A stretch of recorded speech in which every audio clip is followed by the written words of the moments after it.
ఒక తప్పుడు కేసు, ఒకటి రాజకీయ స్వార్థం, ఒకడు ముఖ్యమంత్రి పేట వెక్కటం కోసం ఒక తప్పుడు కేసు పెట్టి ఒక రాజకీయ వికృత క్రీడని ఆడి ఒక దళిత యువకుడిని 5 సంవత్సరాలు జైల్లో మగ్గే విధంగా మార్చిన కథ. ఆ కథ ఏంటా అనుకుంటున్నారా? ఆ దళిత యువకుడు ఎవరా అనుకుంటున్నారా? ఆ స్వార్థపు రాజకీయ నాయకుడు ఎవరా అనుకుంటున్నారా? ఇంకెవరో కాదు, మనందరికీ బాగా తెలిసిన వ్యక్తి. తండ్రి అధికారాన్ని అద్దం పెట్టుకొని లక్షల కోట్ల రూపాయలు అవినీతి చేసి 16 నెలలు జైలు జీవితం గడిపిన వ్యక్తి వైఎస్ జగన్మోహన్ రెడ్డి, ఆ స్వార్థపు రాజకీయ నాయకుడు.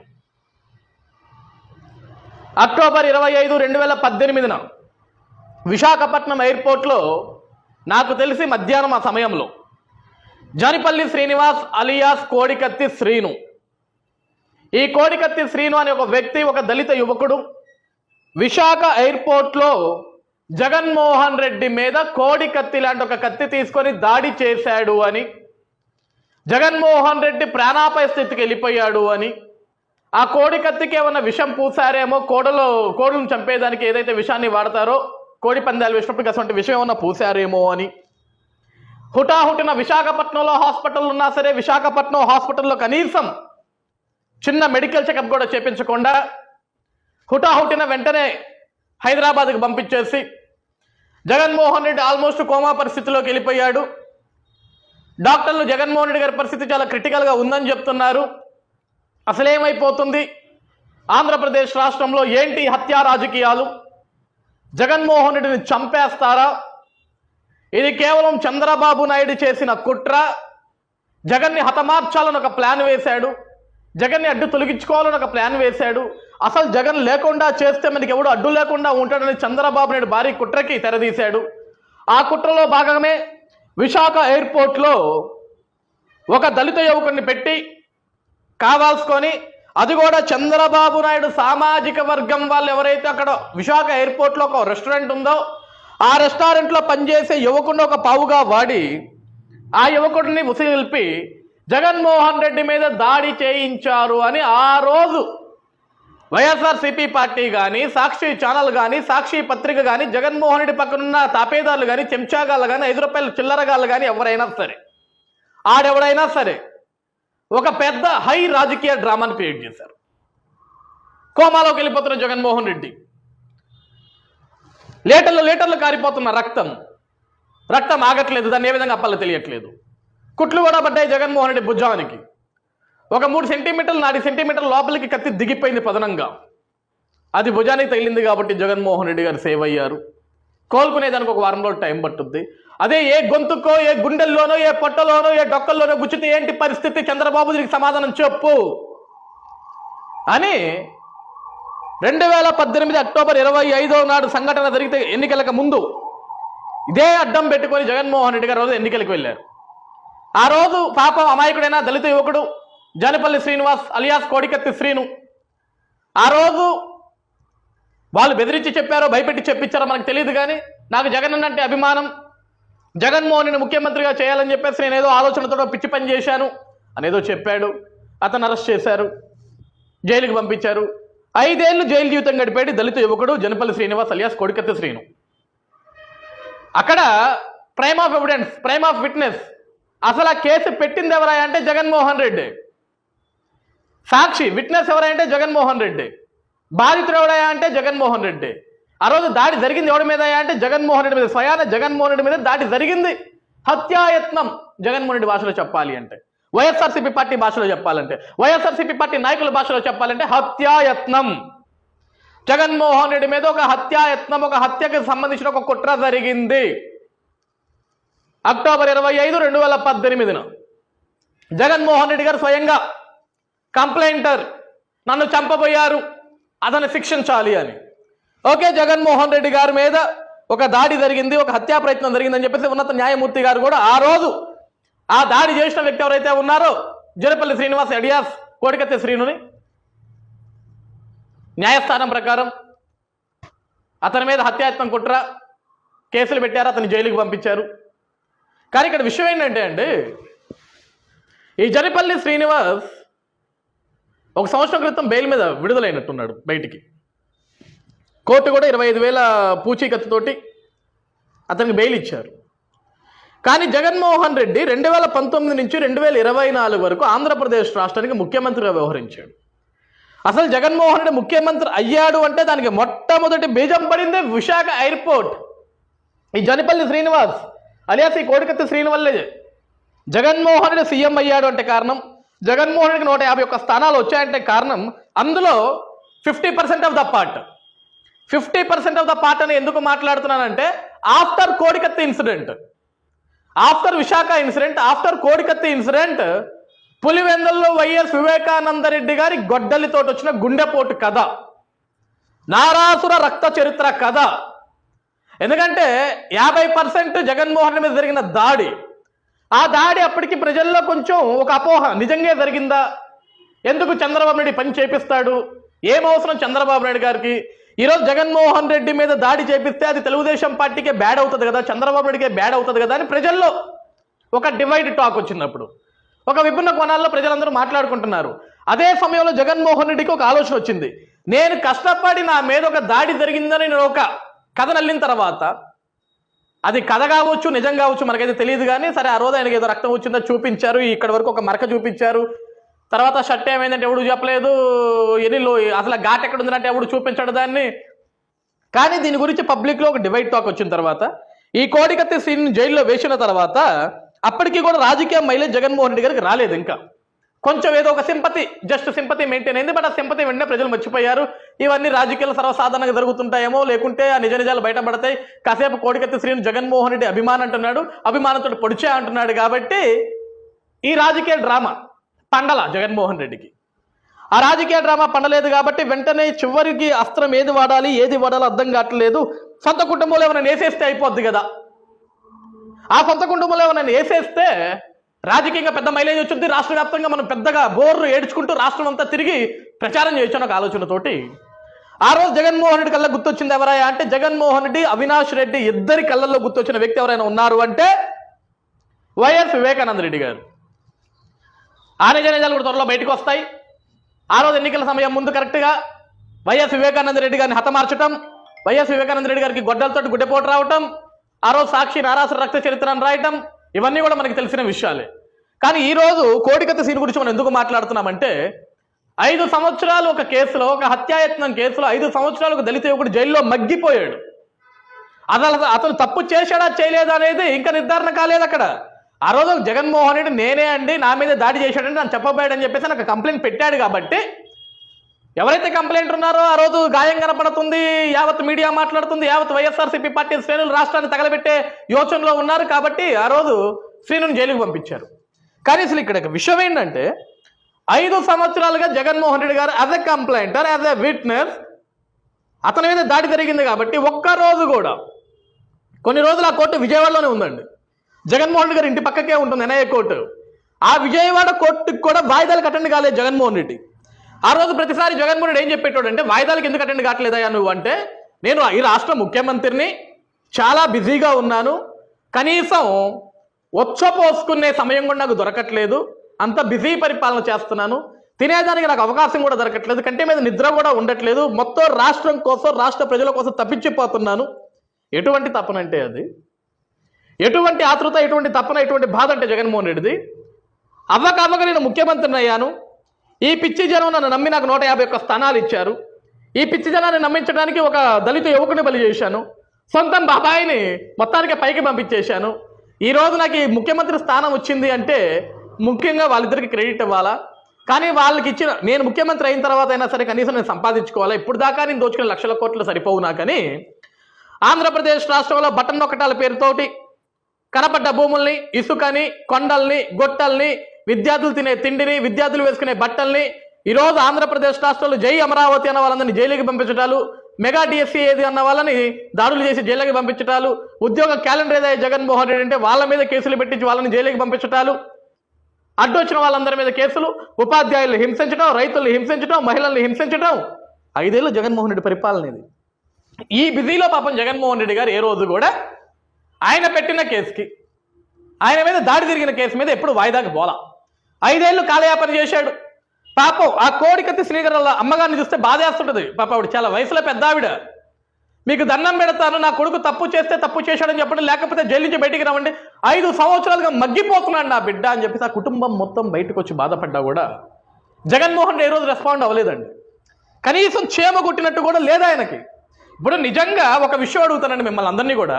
ఇప్పుడు మన మీద ఒకటి దాడి చేశాడండి, ఈరోజు పొడవటాలు సంపటాలు మనలో ఒకటి కొట్టాడు, మన మీద ఒకటి దాడి చేశాడు, మనం వెళ్ళి కంప్లైంట్ చేస్తాం. మన కంప్లైంట్ చేసిన తర్వాత వాడి మీద కేసు కడతారు, వాడిని జైలుకి పంపిస్తారు, తర్వాత వాడికి బెయిల్ వస్తుంది. కానీ అది కోర్టు ట్రయల్ నడుస్తుంటుంది, కేసు నడుస్తుంటుంది.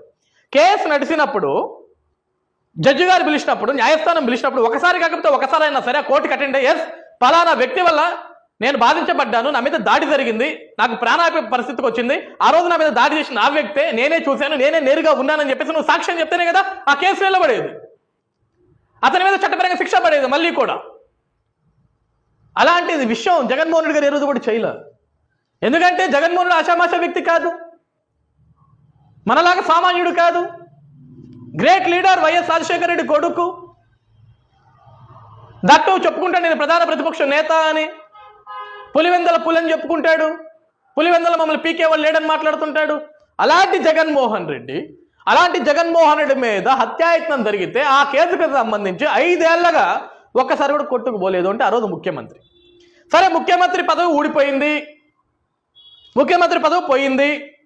2019లో అంటే ప్రజలు ఒక్క ఛాన్స్ అంటే నమ్మారు, కోడికత్తి అంటే నమ్మారు, బాబాయ్ గొడ్డలపోటు అంటే నమ్మారు, 36 మంది కమ్మ డిఎస్సీలు అంటే నమ్మారు, సిపిఎస్ రద్దు చేస్తా అంటే నమ్మారు, మద్యపాన నిషేధం చేస్తా అంటే నమ్మారు, లక్షల్లో ఉద్యోగాలు కల్పిస్తా అంటే నమ్మారు, పరిశ్రమలు తెస్తా అంటే నమ్మారు, జాబ్ క్యాలెండర్ అంటే నమ్మారు, ఏది చెప్పినా నమ్మారు. జగన్మోహన్ రెడ్డికి ఒక అవకాశం ఇచ్చారు, 151 స్థానాలు ఇచ్చారు, అయిపోయింది. 5 ఏళ్ళు జగన్మోహన్ రెడ్డి ఆంధ్రప్రదేశ్ రాష్ట్రాన్ని అల్లకొల్లలో చేశాడు, రాష్ట్రాన్ని సర్వనాశనం చేశాడు. జగన్మోహన్ రెడ్డి అంటే జనానికి చిరాకు వచ్చింది. ఇటువంటి పనికి మళ్ళీ రాష్ట్రంలో ఉంటే రాష్ట్రం దరిద్ర పరిస్థితికి వెళ్ళిపోయింది, అడుక్కు తినే పరిస్థితికి వెళ్ళిపోయింది. ఇప్పటికే అడుక్కు తింటున్నాం, ఇక మన బిడ్డలకు భవిష్యత్తు ఉండదని చెప్పేసి 151 స్థానాలు ఉన్న జగన్మోహన్ రెడ్డిని తాంతే 11లో పడ్డాడు, కోడితే 11లో పడ్డాడు. ప్రతిపక్ష స్థానం కూడా లేకుండా చేసేసారు ప్రజలు. దానికి ప్రజలకి నిజంగా రుణపడి ఉండాలి మనం. ఎందుకంటే ఇప్పటికైనా సరే రాష్ట్రాన్ని కాపాడుకునేదానికి ఒక ప్రయత్నం చేశారు. రాష్ట్రంలో ఒక రావణాసులు లాంటి జగన్మోహన్ రెడ్డిని మూల కూర్చోబెట్టారు.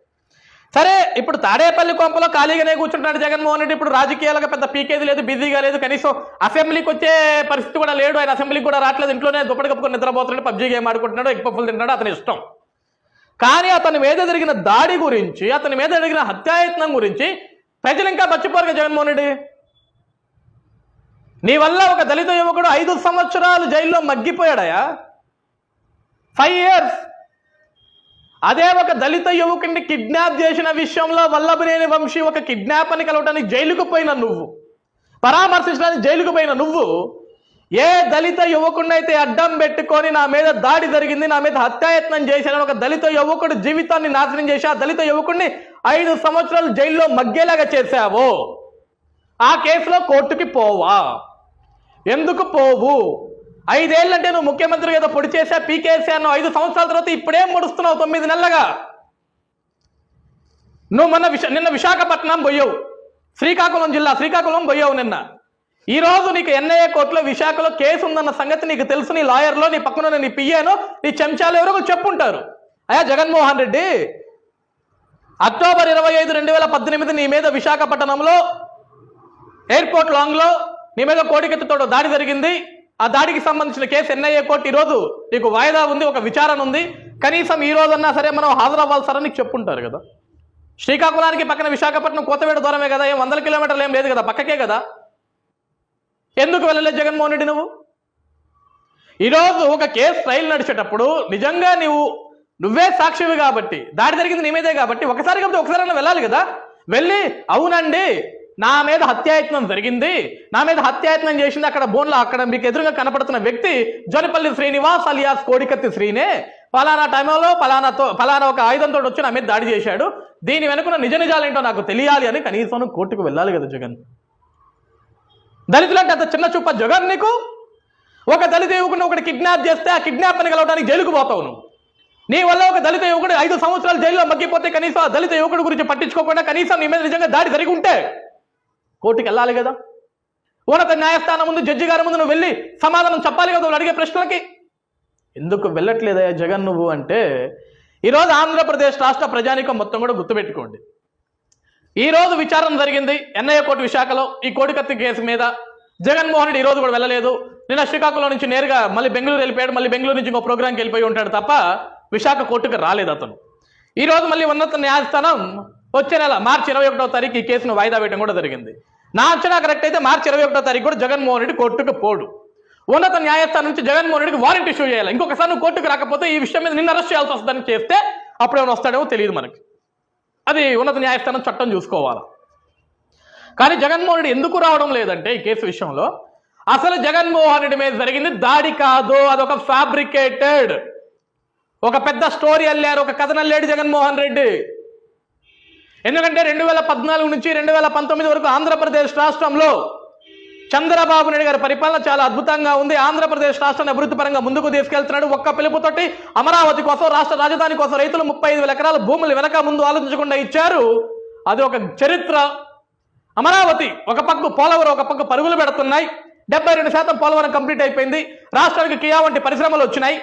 రాష్ట్రంలో రోడ్ల నిర్మాణాలు జరుగుతున్నాయి. రాష్ట్రంలో యువతకు ఉద్యోగ అవకాశాలు జరుగుతున్నాయి. ఆంధ్రప్రదేశ్ రాష్ట్రం గురించి ప్రపంచమే మాట్లాడుకుంటుంది. ఇవన్నీ జగన్మోహన్ రెడ్డి తీసుకోలేకపోయాడు. ఎట్టి పరిస్థితుల్లో నేను ముఖ్యమంత్రి పీట వెక్కాలి, ఎట్టి పరిస్థితుల్లో చంద్రబాబు నాయుడు ఓడించాలి, ఎట్టి పరిస్థితుల్లో చంద్రబాబు నాయుడు కులం మీద ఒక విషపూర్వక రాజకీయం చేయాలి, ఎట్టి పరిస్థితుల్లో చంద్రబాబు నాయుడిని ప్రతిపక్ష స్థానంలో కూర్చోబెట్టాలి, ఎట్టి పరిస్థితుల్లో ఆంధ్రప్రదేశ్ రాష్ట్రాన్ని కైవసం చేసుకునే ఒక లక్ష్యంతో, ఒక ఆలోచనతో, ఒక దురుద్దుతోటి, ఒక దుర్బుద్ధితోటి కోడికత్తి డ్రామాకి తెరదీశాడు జగన్.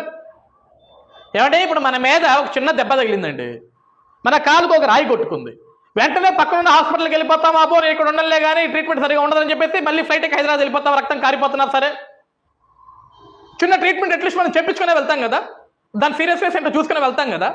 కానీ జగన్ అలా చేయలేదండి. గుచ్చుకోవడం వెంటనే పడిపోయాడు, లేపుకున్నారు, తీసుకెళ్ళిపోయారు, కోమా అన్నారు, అసలు ఉంటాడో పోతాడో అని టైప్లో మాట్లాడారు. కట్ చేస్తే ఈరోజు అసలు కేసు గురించి అతను మాట్లాడట్లేదు, దాని గురించి ఒక్కసారి కోర్టుకు రాటల్లా. ఈరోజు ఆంధ్రప్రదేశ్ రాష్ట్ర ప్రజలందరూ కూడా గుర్తుపెట్టుకోండి, జగన్ ఈ రోజు కూడా ఆడుతుంది ఒక రాజకీయ వికృత క్రీడలు మాత్రమే. ఈరోజు జగన్మోహన్ రెడ్డి మిర్చి రైతుల కోసం రోడ్డు మీదకి వచ్చాని ఒక డ్రామా వేస్తాడు. ఇదే జగన్మోహన్ రెడ్డి జైలు దగ్గరికి వస్తే కొంతమంది చిన్నపిల్లలు వచ్చి అతన్ని వాటేసుకుని ఏడుస్తున్నారు, ముద్దులు పెడుతున్నారు, జగన్ మీద ఉన్న ప్రేమని ఇంకో డ్రామా మొదలు పెడతాడు. అసలు జగన్ చేసేదే ఒక చెత్త రాజకీయ drama. He's not a politician, he's a great thief. పెద్ద దొంగ, పెద్ద ఆర్టిస్ట్, నటనాకారుడు. అతని నటన గురించి మనం చెప్పటం కాదండి, కన్న తల్లి చెప్పింది, తోబుట్టు చెల్లి చెప్పింది. అంతకంటే ఎవరు చెప్తారండి ఒక నాయకుడి గురించి, ఒక మనిషి గురించి? సొంత కుటుంబమే జగన్మోహన్ రెడ్డి ఒక వేస్ట్. అతని గురించి ఆలోచించకుండా అతను పెద్ద ఒక దౌర్భాగ్యం అని చెప్పేశారు. అటువంటి వాడి కోసం ఈరోజు మళ్ళీ కూడా ఇంకా కొంతమంది 5 రూపాయల చిల్లర గాళ్ళంతా జై జగన్ జై జగన్ జై జగన్ జై జగన్ అంటే ఏం బేకడానికి జై జగన్, ఏం పొడి చేయడానికి జై జగన్? ఒక దళిత యువకుడిని తప్పుడు కేసు పెట్టి 5 సంవత్సరాలు జైల్లో మగ్గేలా చేశాడు ఈ జై జగన్. నీ పార్టీలో ఒక ఎమ్మెల్సీ ఒక దళిత డ్రైవర్ని హత్య చేసి చంపేసి డోర్ డెలివరీ చేస్తే వాడి మీద భుజం మీద చేతులు వేసుకొని ఫోటోలు దిగి ఫోజులు ఇచ్చాడు జై జగన్. ఒక మాస్క్ అడిగిన పాపానికి ఒక దళిత డాక్టర్ని పిచ్చాడు చేసి చంపేశాడు జై జగన్. నా అక్కని వేధించొద్దురా బాబు అని చెప్పేసి ఒక పిల్లాడు అడిగిన పాపానికి ఆ పిల్లాడి నోట్లో పేపర్లు గుద్ది వాడి మీద పెట్రోల్ పోసి తగలబెట్టి చంపేశారు ఒక బీసీ యువకుడిని, దానికి జై జగన్. ఇటువంటి ఎన్నో పాపాలు చేశాడు, అందుకు ఇది జై జగన్. ఈరోజు కోడికత్తి శ్రీను అలియాస్ జానిపల్లి శ్రీను 5 సంవత్సరాలు జగన్మోహన్ రెడ్డి వల్ల జీవితం నాశనం అయిపోయింది. బంగారం లాంటి జీవితాన్ని కోల్పోయాడు. నిజంగా శ్రీను దాడి చేశాడు, శ్రీను హత్యాయత్నం చేశాడు, నువ్వు కోర్టుకు వచ్చి సమాధానం చెప్పాలి కదా. ప్రైమ్ ఆఫ్ ఎవిడెన్స్ నువ్వు కదా, ఐ విట్నెస్ నువ్వు కదా, సాక్ష్యం నువ్వు కదా, కంప్లైంటర్ నువ్వు కదా. కోర్టుకు రావా, సమాధానం చెప్పవా అంటే నీ మీద దాడి జరగలేదు. ఈ పిల్లాన్ని బలిపశువుని చేశావు, ఒక దళిత బిడ్డని బలిపశువు చేసి అడ్డం పెట్టుకుని ముఖ్యమంత్రి స్థానం ఎక్కావు, ముఖ్యమంత్రి పీట ఎక్కావు నువ్వు, రాష్ట్రాన్ని సర్వనాశనం చేయడానికి. అంతే కదా జగన్? ఈరోజు రాష్ట్ర ప్రజలందరూ గుర్తుపెట్టుకోండి, ఇలాంటి ఒక పరికిమాలని మళ్ళీ ఏమైనా నమ్మేదానికి మనం ప్రయత్నం చేస్తే, ఎందుకంటే ఇతను అసలే కొంతమంది చిల్లరగాళ్ళందరినీ పెట్టుకొని సోషల్ మీడియా పరంగానో లేకుంటే ఆ దిక్కుమల్ల సాక్షి పరంగానో కొన్ని యూట్యూబ్ ఛానల్ ఉన్నాయి, మైరా మీడియా అని ఇంకో మీడియా అని కొన్ని లఫూట్ ఛానల్స్ ఉన్నాయి. వీటన్నిటిని అడ్డం పెట్టుకొని మళ్ళీ ప్రజల్లో ఒక సింపతి రెచ్చగొట్టి, కులాల మధ్య చిచ్చు పెట్టి, ప్రాంతాల మధ్య చిచ్చు పెట్టి, మనుషుల మధ్య చిచ్చు పెట్టి, ఒక ఆగ్రహ జ్వాలను రెచ్చగొట్టి ఏదో ఒక విధంగా చేయాలని. ఎందుకంటే నిన్న గుంటూరు మిర్చియాడికి వచ్చినప్పుడు కూడా జగన్ ఆల్రెడీ ఎన్నికల కమిషన్ చెప్పింది, ఎలక్షన్ కోడ్ ఉందా జగన్, ఎలక్షన్స్ అయిపోయిన తర్వాత రారా బాబు, నీకు కావాల్సిన అన్నీ వస్తాయి, పోలీసు వాళ్ళు వస్తారు, అందరూ వస్తారు, అంతా బందోబస్తు వస్తుంది, ఈ ఎలక్షన్ కోడ్లో నీకు ఇవ్వటం కుదరదని చెప్పినా సరే పైశాచికత్వంగా ఒక రాజకీయ డ్రామా ఆడాలా, ఒక వికృత క్రీడ ఆడాలని చెప్పేసి మిర్చి యార్డ్ దగ్గరకు వచ్చాడు. సరే వచ్చాడు, ఆ రైతులతో ఏం మాట్లాడాడో ఏం తగలాడాడో ఎవడికి తెలియదు.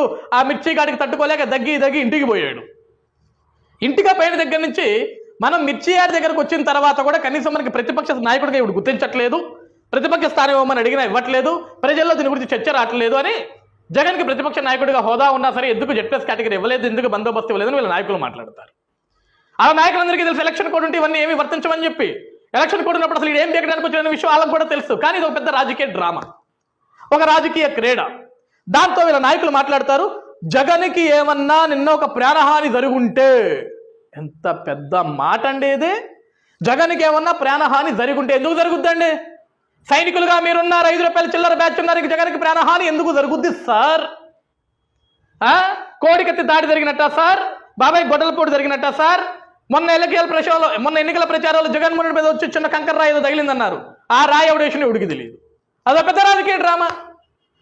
ఎన్నిసార్లు ఇటువంటి దిక్కుమల్ల రాజకీయ డ్రామాలు ఆడతారు జగన్మోహన్ రెడ్డి? కనీసం సిగ్గు అనిపించాలి కదా నీకన్నా సరే. కనీసం ఒక్కసారి కాబట్టి ఒక్కసారి అన్న ప్రజలు మన ముఖం మీద కాండ్రిని చుమ్ముతున్నారు. ఇక నమ్మే పరిస్థితుల్లో లేదు. ఇంకా దిగజారిపోయి రాజకీయాలు చేస్తే నంబర్ చెప్తూ కొడతారని మినిమం కామన్ సెన్స్ సిగ్గు ఉండాలి కదా. కాబట్టి ఈరోజు ప్రజలకు కూడా చెప్తున్నానండి, ఇలాంటి వాటి డ్రామాలు నమ్మకండి. ఈరోజు కూటమి ప్రభుత్వం చాలా అద్భుతంగా ముందుకు వెళ్తుంది. అది మీ అందరికీ తెలిసిన విషయం, మీరు అందరూ చూస్తున్నారు కూడా. ఇచ్చిన ప్రతి హామీ నెరవేర్చుకుంటూ వస్తుంది. ప్రతిదీ కూడా ఆంధ్రప్రదేశ్ రాష్ట్రంలో జగన్ రెడ్డి చేసిన అప్పులన్నింటినీ కూడా ఎప్పటికప్పుడు ప్రజలకు తెలియజేస్తూ, అన్నీ కూడా బేరీ చేసుకుంటూ, ప్రజలకు ఎక్కడ న్యాయం చేయాలి అక్కడ విధంగా న్యాయం చేసుకుంటూ ముందుకు వెళ్తుంది. రాష్ట్రాన్ని అద్భుతంగా తీర్చిదిద్దాలని ఒక లక్ష్యంతో కూటమి ప్రభుత్వం ముందుకు వెళ్తుంది. దాన్ని చూసి తట్టుకోలేక జగన్మోహన్ చేసే చిల్లర రాజకీయాలు ఇవన్నీ కూడా. నిజంగా జగన్ మంచే చేస్తాడు, నిజంగా జగన్ చెప్పేటివన్నీ నిజాలే అయితే రేపు మార్చి 21వ తారీఖున ఏదైతే ఎన్ఐఏ కోర్టు విశాఖలో వాయిదా ఉందో ఆ వాయిదాకి వెళ్తే జగన్మోహన్ రెడ్డి చెప్పినన్ని నిజాలే, జగన్మోహన్ రెడ్డి చెప్పే మొత్తం వాస్తవాలే. వెళ్ళకపోతే జగన్మోహన్ రెడ్డి పెద్ద దొంగ, పెద్ద అబద్ధాల కోరు, రాజకీయాల కోసం ఎంత చిల్లర పనులన్నా చేసి చిల్లర రాజకీయ నాయకుడు అవుతాడు.